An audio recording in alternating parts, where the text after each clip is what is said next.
Pessoal, exercício 13 fala que um tanque tem a forma de um cilindro circular reto de 5 metros de raio e 10 metros de altura. Então isso aqui são as medidas do cilindro, né, do tanque, que tem o formato de um cilindro.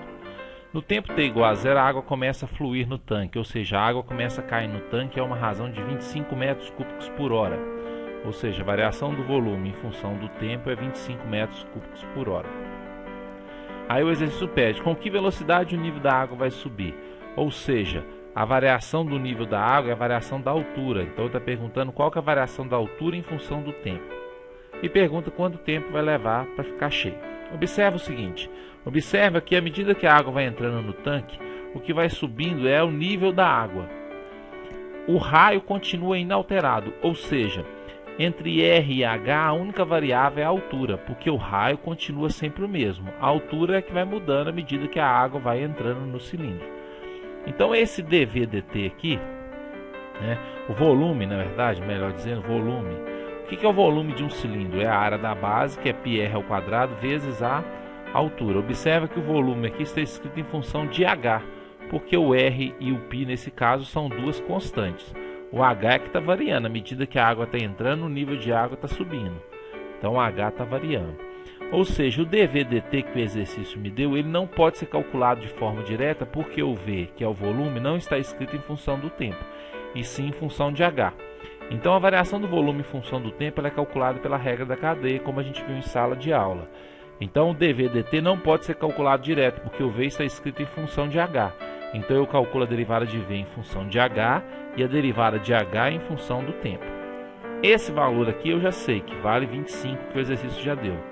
A derivada do volume em relação a H, a derivada do volume em relação a H é a derivada dessa expressão. πr ao quadrado são constantes que estão multiplicando, a gente mantém, que são constantes, e a derivada do H é 1. Então 1 vezes πr ao quadrado é πr ao quadrado. Por isso que a derivada de V em função de H é πr ao quadrado. E dH dt que eu vou deixar aqui. Esse πr ao quadrado vai passar para cá dividindo, mas quando eu passar ele para cá dividindo, eu já posso substituir o R por 5. Por isso que ficou 25π, porque 5 ao quadrado 25. Cancela esse com esse, então vai ficar 1 sobre π. A altura é metro, o tempo é hora, então essa é a velocidade com que a água está subindo, né? Além disso, perguntou quanto tempo vai demorar para o tanque ficar cheio. A gente viu que o volume do tanque, como é um tanque cilíndrico, é a área da base vezes a altura.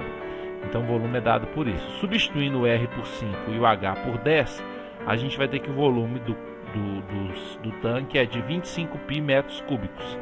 Então troquei o R e o H por 5 e 10 respectivamente.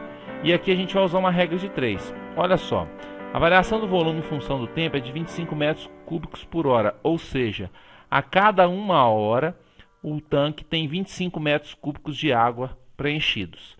Então 25 metros cúbicos do tanque demora 1 hora. O tanque tem 250 π metros cúbicos, isso vai demorar quantas horas? Aí é uma regra de 3 que eu chamei de x. Esse vezes esse vezes esse, vai ficar assim. Desce o 25 para cá dividindo, então vai dar 10π. Então vão ser necessárias 10π horas, certo? E aí não precisa calcular o valor aproximado, não, pode escrever com o π mesmo.